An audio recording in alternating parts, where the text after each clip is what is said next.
The Sierra Nevada mountains have always been keepers of secrets. They've whispered them through the creaking branches of Jeffrey pines, tucked them beneath carpets of golden poppies, and buried them deep in the earth, where only the gophers and the ghosts of miners might stumble upon them. But in February of 2013, these old mountains decided to surrender one of their most glittering secrets to a couple out walking their dog. Now, before we get too far ahead of ourselves, let's set the stage properly. Because history isn't just dates and names. It's the smell of coal smoke in the morning, the weight of a gold coin in a working man's palm, and the sound of a train whistle echoing through these very same hills more than a century ago. John and Mary, good, solid names. The kind you'd find on a general store ledger in 1894, were ambling across their property in California's gold country. Their dog trotting ahead, nose to the ground like a furry prospector. The Sierra Nevadas stretched around them, their slopes still winter bare in places, the air crisp with the promise of spring. Then Mary noticed something they had missed on their many previous walks along this trail. A rusty metal can, its lid corroded and half buried in the dirt. Mary, curious as any human confronted with a mystery, bent down and pried it loose. The contents gleamed even under their patina of age. Gold coins, stacked and surrounded by rust and dirt, still showing shiny yellow as the sun. 8 cans in total, 1,427 coins, minted between 1847 and 1894.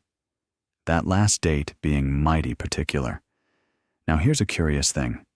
Years earlier, they'd spotted an old tree swallowing a rusty can, thought it marked a grave, and upslope, a rock angled peculiar. Turns out, 10 paces north from that rock, X marked the spot.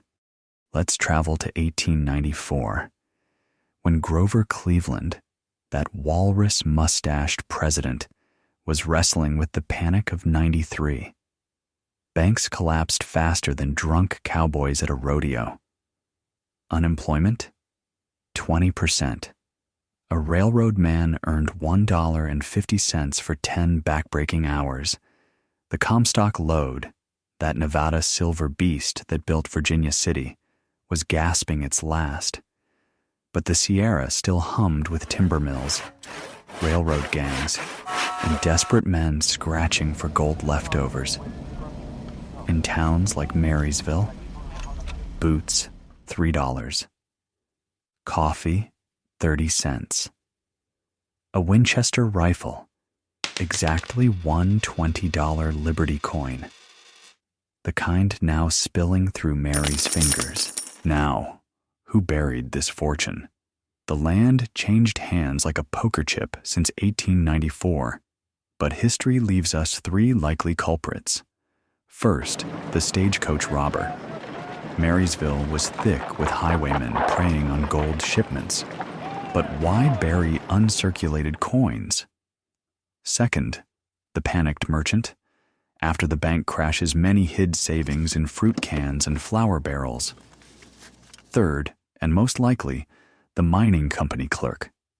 Those $20 double eagles?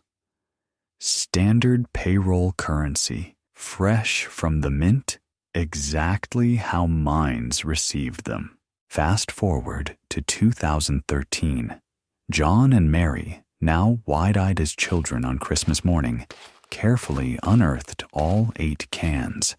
The coins inside were mostly $20 Liberty pieces, but some were rarities, like the 1866 Esnomato double eagles, missing the "In God We Trust," added after the Civil War. Numismatists, that's a fancy word for coin experts, later valued the hoard at $10 million. Kagan's, Inc., a firm that knows gold like Mark Twain, knew a good story, handled the sale. Collectors clamored for these pieces of history. John and Mary kept a few for memory's sake. As you drift toward sleep tonight, picture the Sierra Nevada as they were in 1894. The smell of black powder from distant mines, the sound of a harmonica drifting from a campfire, the weight of a gold coin in a man's pocket, his whole future buried and forgotten. And somewhere out there, beneath the stars and the whispering pines, maybe another rusted can waits, its secret intact. But that's a story for another night. For now, let the gold stay buried, and let your dreams be as rich as a prospector's luck. Good night.